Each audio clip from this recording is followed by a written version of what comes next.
Je suis un enfant, tout du moins un contemporain de notre époque.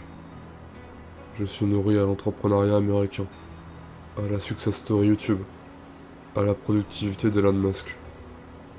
Ma nourriture produit du stress en moi. Je suis le fils d'une banqueroute. J'ai grandi avec des parents ne parvenant pas à redresser leur entreprise. L'adolescent que j'étais pensait qu'il finirait à la rue. Lorsque j'ai obtenu mon bac, qu'on m'a annoncé que j'allais toucher l'un des plus hauts échelons de la bourse universitaire offerte par l'État, que mes parents allaient réussir à vivre malgré la fin de leur travail, je me suis trouvé face à moi-même et je me suis trouvé incapable de savoir à quoi allait ressembler ma vie. Après les 4 mois de fac où je me suis plongé dans le nihilisme ambiant, où je me suis plongé dans l'alcool et l'herbe, j'ai redécouvert la littérature et plus largement la culture. J'ai décidé de m'y plonger. J'ai décidé de consommer et de produire autant que possible. À noter un point différent avec Paolo qui, lui, a directement mis en vente sa production. Une différence de position, de comportement, d'allure. Je me recroquevillais grâce à l'État avant de, je l'espérais, rebondir, tandis que lui fondait sa première entreprise, tout du moins commercialisait son premier travail. Je me suis plongé dans la culture, j'étais et suis un réservoir de culture. Comme Paolo, j'ai envoyé des CV qui ne trouvaient pas de réponse, là encore, c'est l'État qui m'a apporté une réponse. Comme Paolo, j'ai envoyé des CV qui ne trouvaient pas réponse et, là encore, c'est l'État qui m'en a apporté une. J'ai travaillé en tant que service civique pendant 8 mois. J'ai rencontré le travail d'équipe et me suis plus ou moins plu dans cette fonction. Dans cette fonction de rouage, de membres divers et variés, tous réunis pour une même cause. Ce travail de mini-fonctionnaire sur mon CV m'a permis d'entamer mon CV et, par la suite, de trouver différents jobs étudiants ici et là. Lorsque le Covid est tombé, je me suis dit que l'État me sauverait encore. J'hésitais entre l'armée, l'administration, le métier de prof. J'ai choisi ce dernier et suis devenu un horrible fonctionnaire. L'horrible rapace nourri de vos impôts. Pourquoi j'explique tout cela? Car me nourrir de vidéos où l'autonomie ne passe que par le travail personnel scinde mon identité en deux. Mon compte en banque est chargé d'un salaire qui est le même pour chacun de mes collègues. Mon travail, faible ou excellent, sera le même que mon voisin. Ce n'est pas mon travail que l'on rémunère, mais mon engagement à l'État.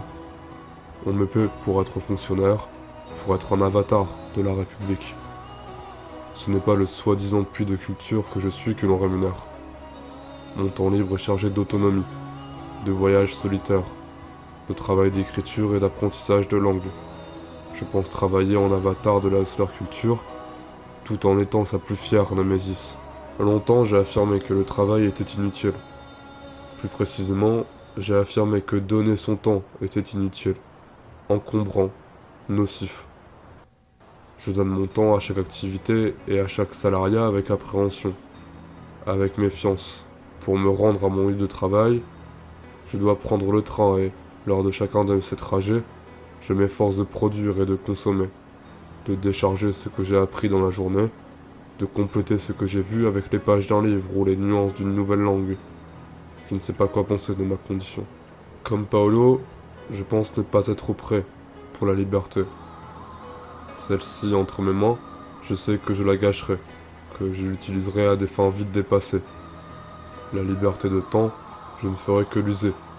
La liberté de lieu, je ne saurais pas quoi en faire et me plaindrai que tous les endroits de la Terre sont au fond les mêmes.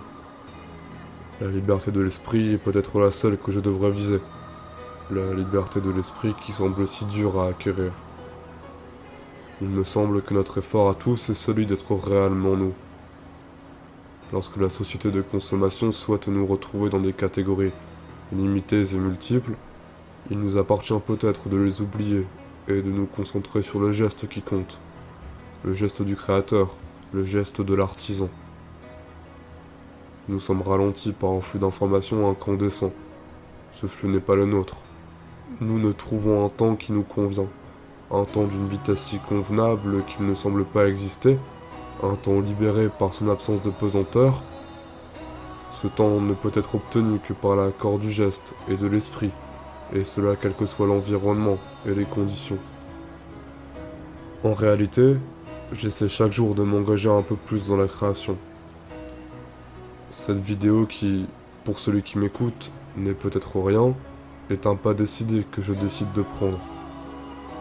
J'essaie de penser que l'action est la seule clé pour une liberté d'esprit. Créer un objet, c'est confirmer la pensée qu'il a initiée.